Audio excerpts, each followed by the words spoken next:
Hello students, presently हम wave optic study कर रहे हैं। प्रीवियस लेक्चर में हमने diffraction and diffraction in single slit के बारे में पढ़ा था। बेटा आज हम बात करेंगे difference between diffraction and interference. हम दोनों पढ़ चुके हैं, इंटरफेरेंस भी पढ़ चुके हैं और डिफ्रैक्शन भी पढ़ चुके हैं। आज हम दोनों के डिफरेंस स्टडी करेंगे, difference between interference and diffraction. तो देखिए स्टार्ट करते हैं। आज जो है टॉपिक है difference between diffraction and interference. मतलब एक तो डिफ्रैक्शन और एक इंटरफेरेंस, दोनों में हमने क्या स्टडी करना है? डिफरेंस स्टडी करने हैं। That is difference between interference and diffraction. That is difference between interference and diffraction। Interference and diffraction clear. हमने डिफरेंस बताने हैं। किस किस में डिफरेंस बताने हैं बेटा? इंटरफेरेंस और डिफ्रैक्शन में डिफरेंस बताने हैं। ठीक है, तो बेसिकली बेटा हम 5 डिफरेंस की बात करेंगे। 3 4 5 डिफरेंस हैं, काफ़ी होते हैं, बेसिकली 3 4 हैं, उनको डिस्कस करेंगे। तो देखिए, आप बेशक सेपरेट कर लीजिए।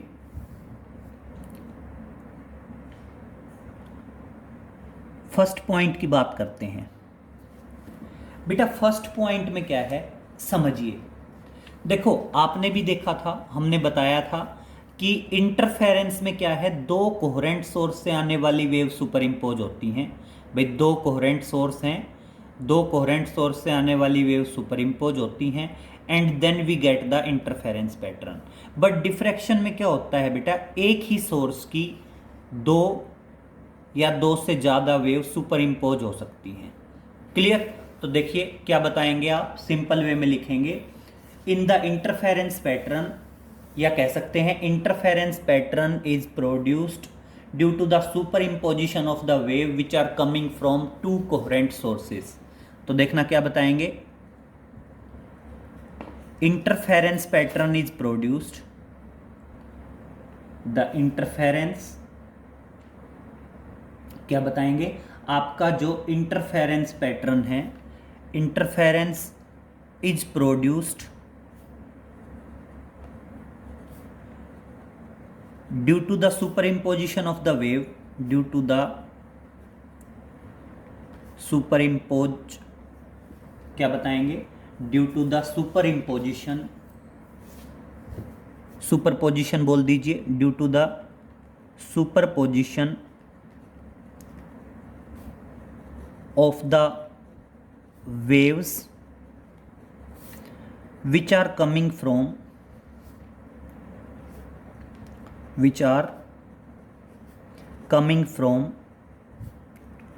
two coherent sources। बेटा जो कहाँ से आ रही हों, which are coming from two coherent sources, जो कहाँ से आ रही हों बेटा, coherent source से आ रही हों, which are coming from two coherent sources। clear? but diffraction is produced, due to the superimposition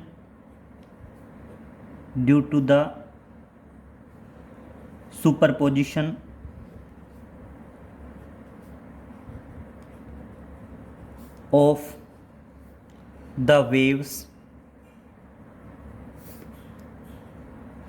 which are coming from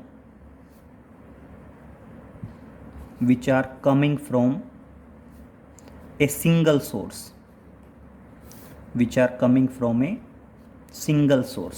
clear बेटा?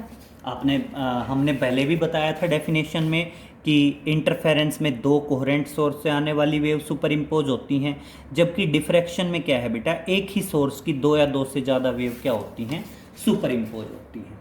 क्लियर? नेक्स्ट पॉइंट की बात करेंगे बेटा। नेक्स्ट पॉइंट सुनिए, नेक्स्ट पॉइंट क्या है बेटा, इंटरफेरेंस पैटर्न में सारी की सारी ब्राइट फ्रिंज की इंटेंसिटी सेम होती है, including the central bright fringe. जो इंटेंसिटी सेंट्रल ब्राइट फ्रिंज की होगी वही इंटेंसिटी सारी की सारी ब्राइट फ्रिंजेस की होंगी। लेकिन बेटा डिफ्रैक्शन में क्या होगा, सभी ब्राइट फ्रिंज की इंटेंसिटी सेम नहीं होगी।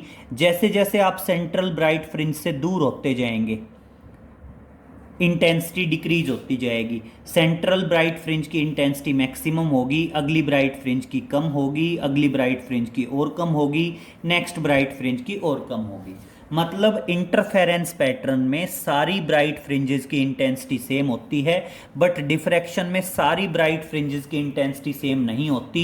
It goes on decreasing as we move away from the central bright fringe. जैसे जैसे आप सेंट्रल ब्राइट फ्रिंज से दूर होते जाएंगे वैसे वैसे इंटेंसिटी क्या होती जाएगी, कम होती जाएगी।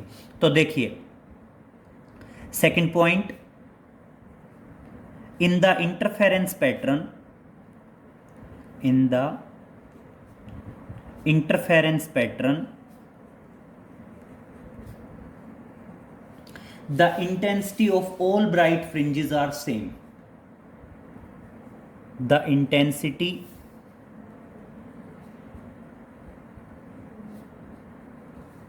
of all bright fringes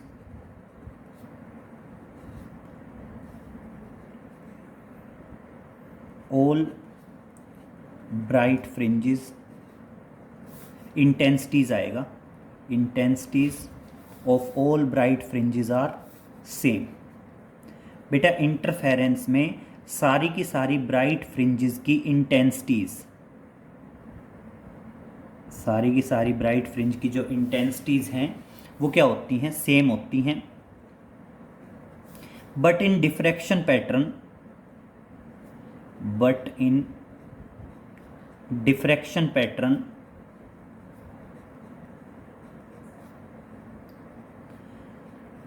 the intensities of all bright fringes, the intensities of all bright fringes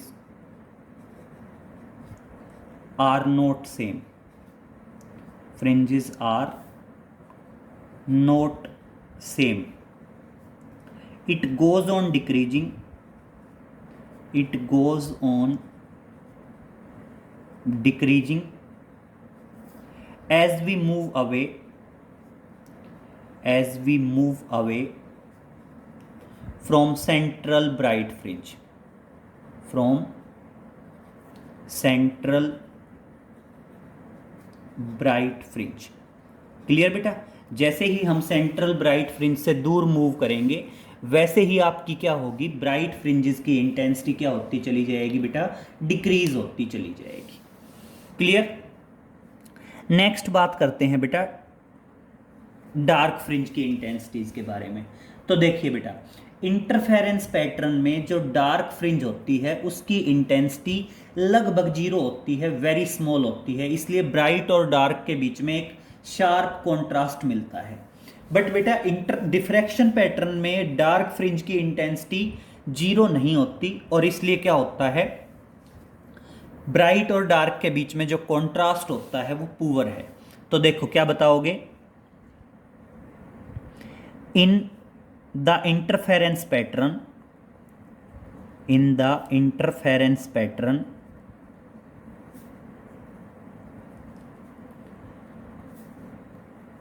the intensity of dark fringe, intensity of dark fringe is nearly equal to 0, is nearly equal to 0. Hence the contrast is good between bright and dark fringe. Hence the contrast is good। इस तरह से बेटा जो contrast होगा, contrast is good between bright and dark fringe, bright and dark fringe. But in diffraction pattern, but in diffraction pattern the intensity of dark fringe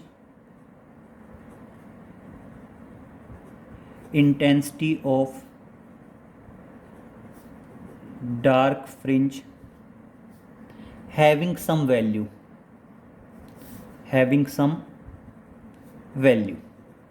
ठीक है, वो dark fringe तो होगी लेकिन उसकी इंटेंसिटी की कुछ वैल्यू होगी बेटा, एंड इसलिए hence the contrast is poor between bright and dark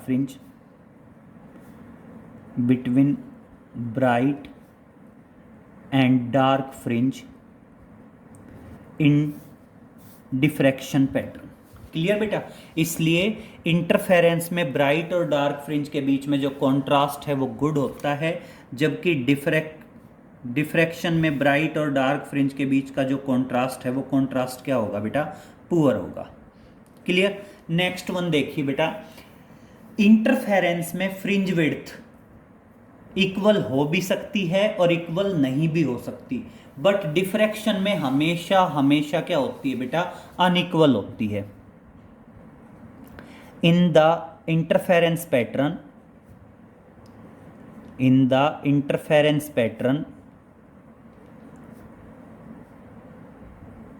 the fringe width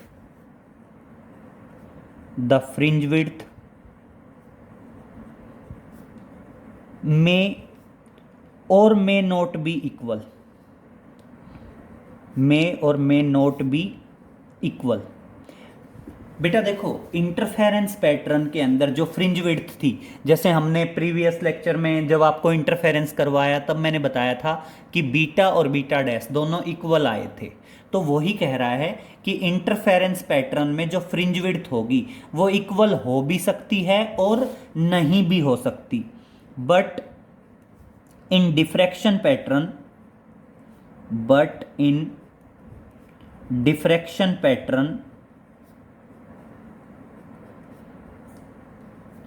the fringe width is always unequal, but बेटा डिफ्रैक्शन में जो फ्रिंज विड्थ है वो हमेशा हमेशा क्या होती है बेटा? अनइक्वल होती है। क्लियर? नेक्स्ट में देखो, आप ध्यान रखोगे बेटा, डिफ्रैक्शन पैटर्न में जो सेंट्रल मैक्सिमा की विड्थ होती है वो सेकेंडरी मैक्सिमा से डबल होती है। मतलब इंटरफेरेंस में हम ये कह सकते हैं कि जो आपकी सारी की सारी विड्थ होती है इंटरफेरेंस पैटर्न में क्या होती है, जो सेंट्रल ब्राइट फ्रिंज है और बाकी की जो ब्राइट फ्रिंजेस हैं उन सब की विड्थ नियर अबाउट सेम होती है, जबकि डिफ्रैक्शन पैटर्न में क्या होती है बेटा? डिफ्रैक्शन पैटर्न में आपकी जो सेंट्रल ब्राइट फ्रिंज है उसकी विड्थ जो है वो लगभग डबल होती है, किससे? सेकेंडरी मैक्सिमा, जो नेक्स्ट ब्राइट फ्रिंजेस होंगी उनके कंपैरिजन में। क्लियर? इंटरफेरेंस पैटर्न में जो फ्रिंजेस होती हैं वो जनरली काफी ज्यादा होती हैं। क्लियर? अब देखिए नेक्स्ट क्या बताएंगे, in the interference pattern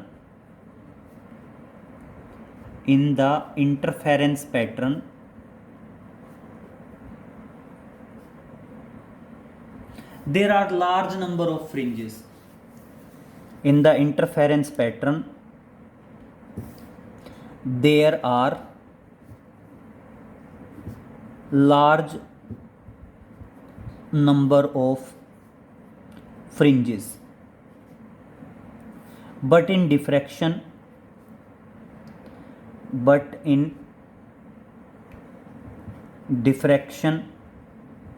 pattern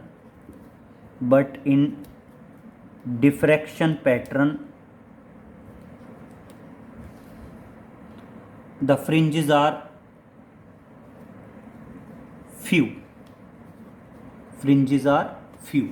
बेटा डिफ्रैक्शन पैटर्न में जो फ्रिंजेस होती हैं वो कम होती हैं, इंटरफेरेंस पैटर्न में जो फ्रिंजेस हैं वो काफी ज्यादा होती हैं। क्लियर? तो ये आ गया बेटा आपका difference between interference and diffraction. देखिए नेक्स्ट चलते हैं।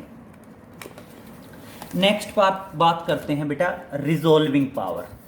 तो देखिए समझेंगे हम, एक बात करेंगे रिजोल्विंग पावर ऑफ टेलीस्कोप और एक बात करेंगे रिजोल्विंग पावर ऑफ माइक्रोस्कोप। तो देखिए क्लियर करिए, हम एक तो करते हैं रिजोल्विंग पावर ऑफ टेलीस्कोप और एक हम करेंगे that is resolving power of microscope. Clear? तो देखिए that is resolving power of microscope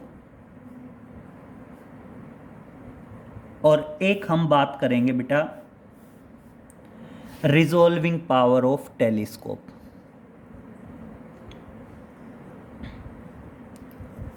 resolving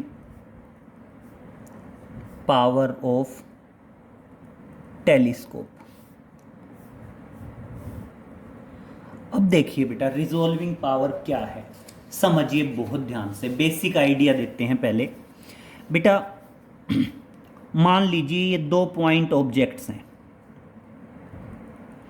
जब इन पॉइंट्स ऑब्जेक्ट को हम किसी ऑप्टिकल इंस्ट्रूमेंट की हेल्प से देखते हैं, optical instrument in the sense जैसे माइक्रोस्कोप या टेलीस्कोप का यूज करके देखते हैं, तो हम कभी भी डायरेक्ट ऑब्जेक्ट को नहीं देखते बेटा। ऑप्टिकल इंस्ट्रूमेंट माइक्रोस्कोप या टेलीस्कोप इनकी एक इमेज फॉर्म करता है and our eyes are observe that particular image. Clear?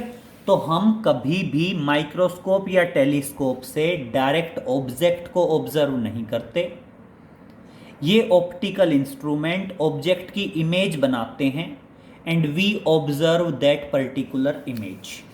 अब समझिए, अगर ये 2 ऑब्जेक्ट्स हैं, मान लीजिए ये 2 ऑब्जेक्ट्स हैं और इन दोनों ऑब्जेक्ट्स को अगर मैं माइक्रोस्कोप से देखता हूं तो मान लीजिए मेरे को इमेज मिलती है ये, मान लीजिए मेरे को इमेज मिलती है ये।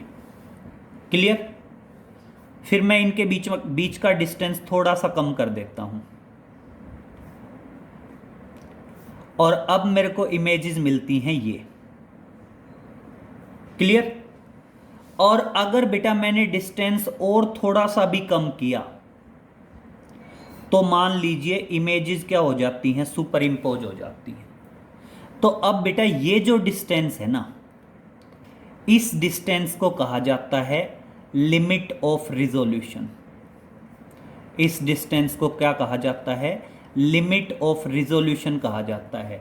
अब लिमिट ऑफ रिजोल्यूशन सुनो क्या होता है, मिनिमम डिस्टेंस होता है, कोई भी हो सकता है, लीनियर या एंगुलर। लीनियर भी हो सकता है, एंगुलर भी हो सकता है। क्या बताओगे? लिमिट ऑफ रिजोल्यूशन क्या है? मिनिमम डिस्टेंस है, मे बी लीनियर और angular, between 2 points so that their separated images can be just observed, ताकि उनकी जस्ट सेपरेट इमेजेस ऑब्जर्व की जा सकें।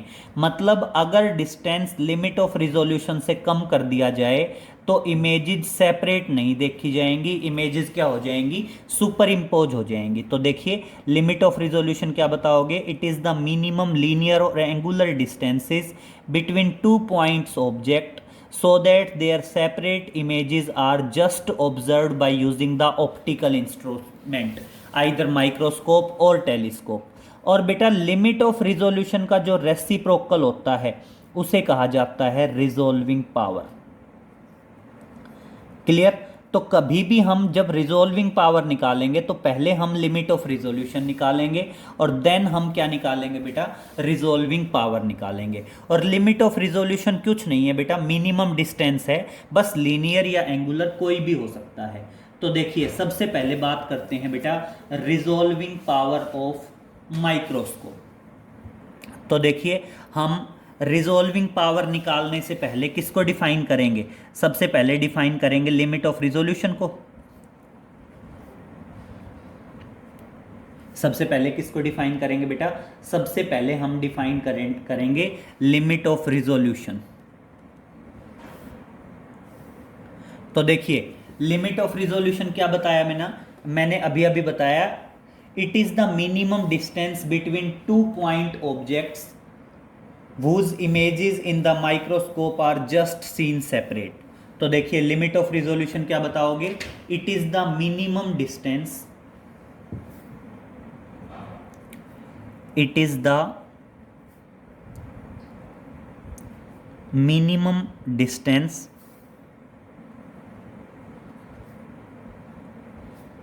between two point objects, it is the minimum distance between two point objects whose images in the microscope, whose images in the microscope, whose images in the microscope are just seen separately, just seen separately, ताकि उनकी images को हम क्या करें? Just separate देख पाएं। Clear? अब इसी तरह देख लीजिए, मान लीजिए ये कोई ऑब्जेक्ट है, ठीक है, और बेटा माइक्रोस्कोप का ये मान लीजिए कोई भी ऑब्जेक्टिव लेंस है, ठीक है, ये क्या है? मान लीजिए आपका ऑब्जेक्टिव लेंस है। अब बेटा रे जाएंगी, इस तरह से ट्रेवल करेंगी, और बेटा ये जो होंगी ये एंड पे जाएंगी और इस तरह से पैरेलल हो जाएंगी, इस तरह से क्या हो जाएंगी? पैरेलल हो जाएंगी। अब बेटा ये जो कंप्लीट एंगल है, this is the cone angle, इसको क्या कहा जाता है बेटा? कोन एंगल कहा जाता है। और ये दोनों पार्ट बराबर होंगे, अगर ये थीटा है तो ये भी क्या होगा बेटा? थीटा होगा। क्लियर? तो ये तो क्या है बेटा? आपका लेंस है, this is the lens and this is the object, ये ऑब्जेक्ट है और ये क्या है बेटा? आपका लेंस है। तो देखिए आप क्या बताओगे? Now limit of resolution, now limit of resolution depend upon two factors, depend upon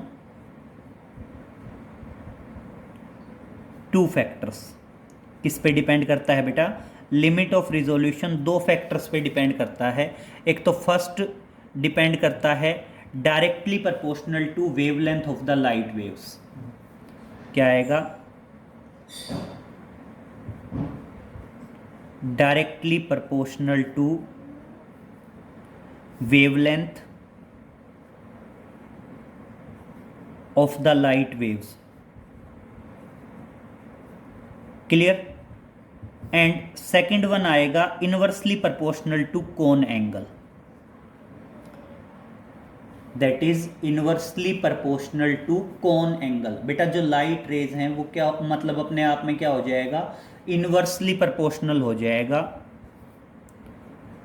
inversely proportional to the cone angle. Cone angle मतलब ये complete angle to theta, inversely proportional to cone angle. Means देखिए, therefore limit of resolution,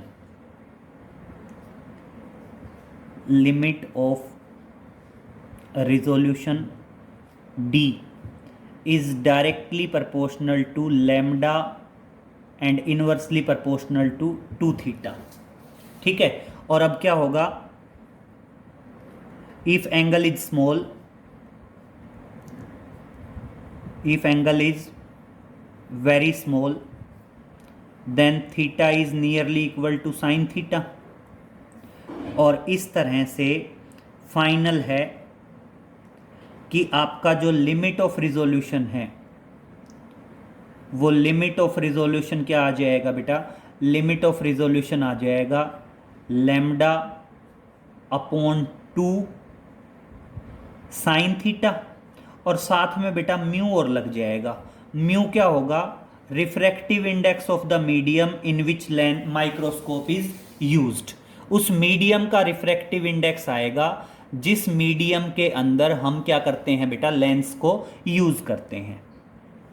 clear? तो देखिए इस तरह से, और final आ जाएगा hence resolving power,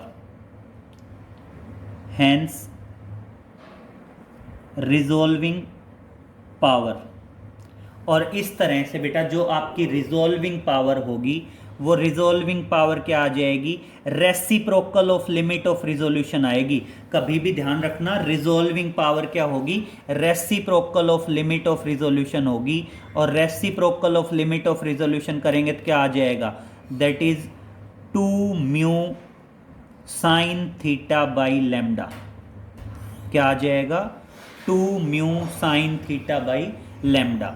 this is the resolving power. Clear? इस तरह से ये क्या आ गया आपका बेटा? रिजोल्विंग पावर आ गया। किसकी रिजोल्विंग पावर आ गई? That is the resolving power of microscope. Clear? तो हम कभी भी लिमिट ऑफ रिजोल्यूशन निकालेंगे और उसका रेसिप्रोकल करेंगे तो वो क्या आ जाएगा बेटा? रिजोल्विंग पावर आ जाएगा। सेम इसी तरह नेक्स्ट बात करते हैं बेटा टेलीस्कोप की। टेलीस्कोप में भी पहले क्या करेंगे? लिमिट ऑफ रिजोल्यूशन निकालेंगे और फिर उसका रेसिप्रोकल कर देंगे। तो देखिए लिमिट ऑफ रिजोल्यूशन, मैंने पहले ही कहा था लिमिट ऑफ रिजोल्यूशन क्या हो सकता है? लीनियर या एंगुलर डिस्टेंस हो सकता है। बेटा लिमिट ऑफ रिजोल्यूशन क्या हो सकता है? लीनियर या एंगुलर डिस्टेंस हो सकता है। अब मान लीजिए ये क्या है बेटा? आपका ऑब्जेक्टिव लेंस है। क्लियर करिए, ये क्या है? आपका ऑब्जेक्टिव लेंस है। ठीक है, this is the objective lens of the telescope.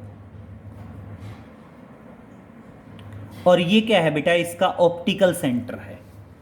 बेटा जो दो ऑब्जेक्ट्स जस्ट सेपरेटली सीन किए जा रहे हैं टेलीस्कोप से, मान लीजिए जो दो ऑब्जेक्ट्स जस्ट सेपरेटली सीन किए जा रहे हैं टेलीस्कोप से, वो दोनों ऑप्टिकल सेंटर पे जो एंगल बनाएंगे उस एंगल को बोलते हैं बेटा हम लिमिट ऑफ रिजोल्यूशन। भाई एंगुलर सेपरेशन की टर्म्स में आ गया। तो देखिए क्या बताएंगे? Limit of resolution is the angle sustained at the objective lens by two distant object whose images through the telescope are just seen separately। तो क्या है? It is measured as the angular separation, या क्या कह सकते हैं? It is the minimum angle, it is the minimum angle subtained at the objective lens, it is the minimum angle subtended by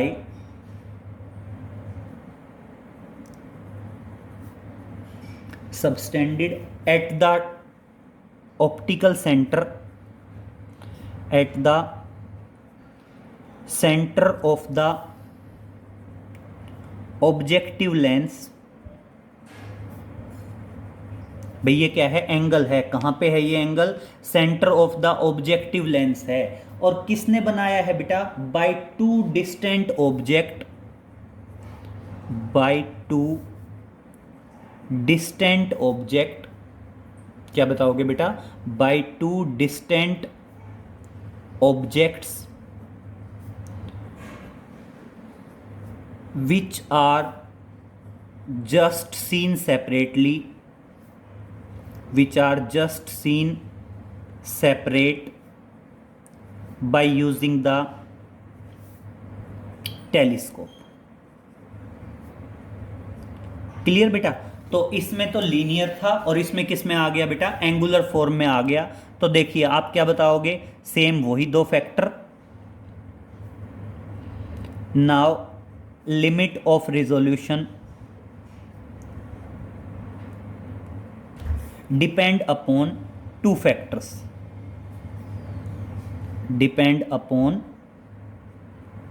two factors। जो limit of resolution है बेटा, वो limit of resolution दो फैक्टर पे depend करता है। पहला factor तो क्या आएगा बेटा, पहला फैक्टर तो सेम, डायरेक्टली प्रोपोर्शनल